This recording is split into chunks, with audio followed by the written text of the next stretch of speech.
Hi, George from California. This morning I'm going to talk a little bit about multiple sclerosis and support groups.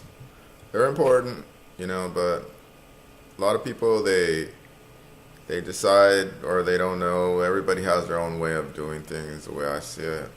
But my thing was I've had MS almost 35 years. It was like 30 years or so ago. It was like 1993, actually. I walked into a support group and I met a lot of people with multiple sclerosis. And you know what? It was really beneficial, especially because we had a really good group leader who was kind and understanding, and she listened a lot and real positive. And so my message today is about MS and support groups.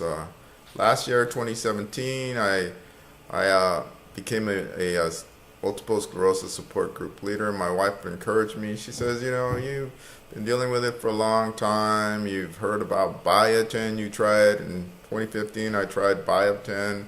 It was supposed to help with it. It helped some people with their vision. That's like myelin sheath regeneration, and I jumped on it, and she says, you tried Tecfidera, and now you're on Ocrevus, and so, why don't you become a support group leader? So I did.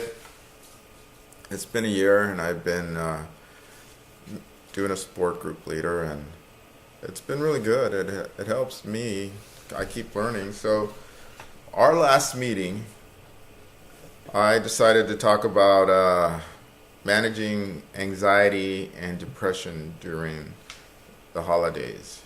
I think depression is a big one. It's always been a big one. From the very beginning, it was very hard for me to deal with. I dealt with a lot of anger. A doctor told me later on, men have anger. That's how their depression manifests themselves. So I dealt with a lot of anger, but it's the whole spectrum. There's a big spectrum there. And during the holidays, for whatever reason, our lives change, So we're going to experience a lot more feelings. But the thing that I want to focus on, because I'm always trying to focus on the positive thing, and I'm going to have to use my glasses here so I can refer to this, is about developing skills, learning to cope with depression. And the first thing, and people are at different levels, okay?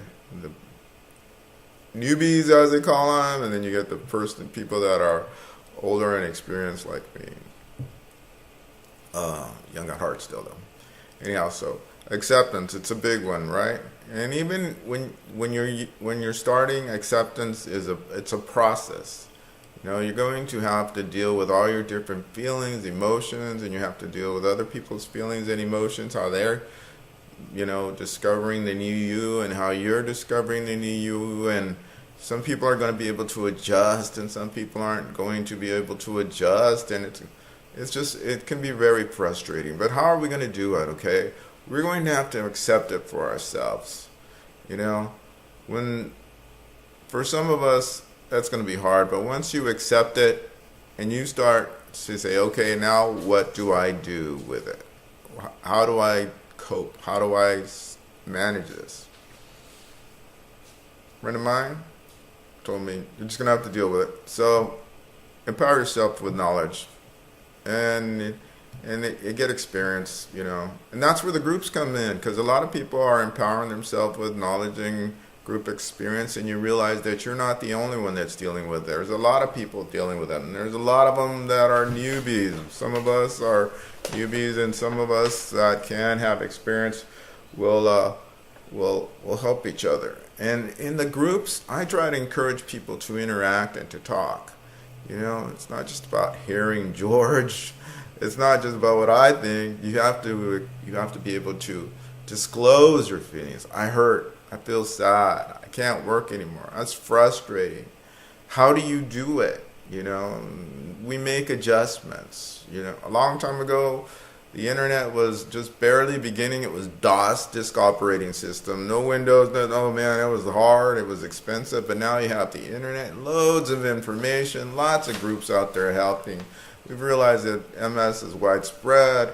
It affects people differently, young, old, insidious, chronic, progress, on and on. The list is endless, and the symptoms are numerous too. So we have to learn how to, I always say, tailor make your own care plan. Your doctor is there to help you. He's your support person, you know.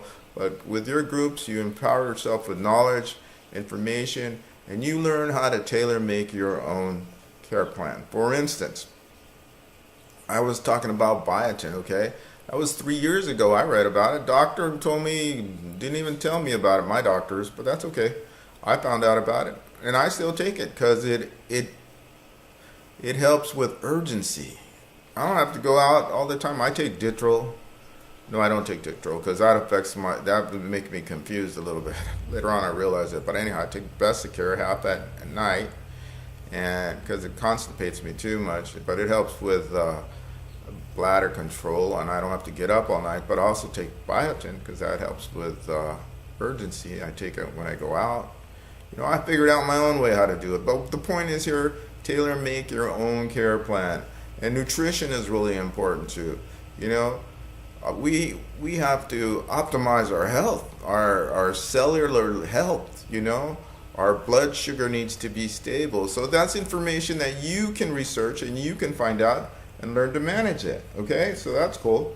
And we have to realize that, you know, depression, a lot of people are going to suffer from depression, not just people with MS. And even our family members, because not only have we experienced the loss, you know, I can't go dancing and whatever, fishing, and well, I can still go fishing. There's a lot of things we can do, you know. That's just it. Don't focus on the negative things. You can still do a lot out there, but there's a period there where we go through loss, you know. So, and sometimes, a close friend of mine says sometimes we need antidepressants to help us. And then we need therapy to go along with us, to help us process our feelings, our emotions. And the time may come when you don't need an antidepressant anymore. Like, I'm very fortunate, you know, I don't need to be on Prozac and amitriptyline and different antidepressants that I tried, you know. But it was a struggle there for a while, and I did it. I use myself as an example. I don't have any problem with it. But the point is, there is no shame. But it's in your best benefit and for the family dynamics that you learn to deal with your feelings, your emotions. You tailor make your care plan, you know, with your counselor, with your doctor, with your spouse. Get feedback from them. It's not that they're criticizing us, it's that they love us and they're trying to help us. Hopefully that's what we're doing. So then we're going to move on here to number 4. Seek information. The National Multiple Sclerosis Society is there for you. There's other groups. I don't need to say that. Just click on Google search and find it. The MS Navigator here for us in California, where I'm located, is available too. 1-800-344-4867. So that's available information. And the one that I like that really helps me is live in the present. Live in the present. You know? Okay, I'm not going to live in the past. I'm not going to do that anymore. I forgive, or I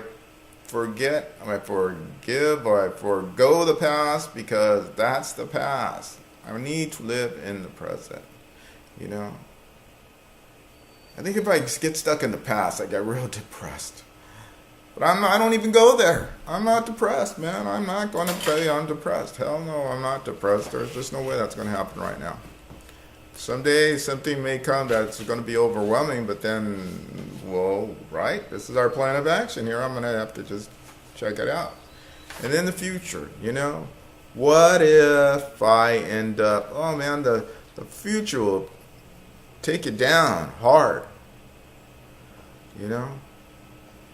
One day at a time. Be in the present. Your strength's in your breath. Your strength is in your beliefs. You know, have your beliefs. Have faith.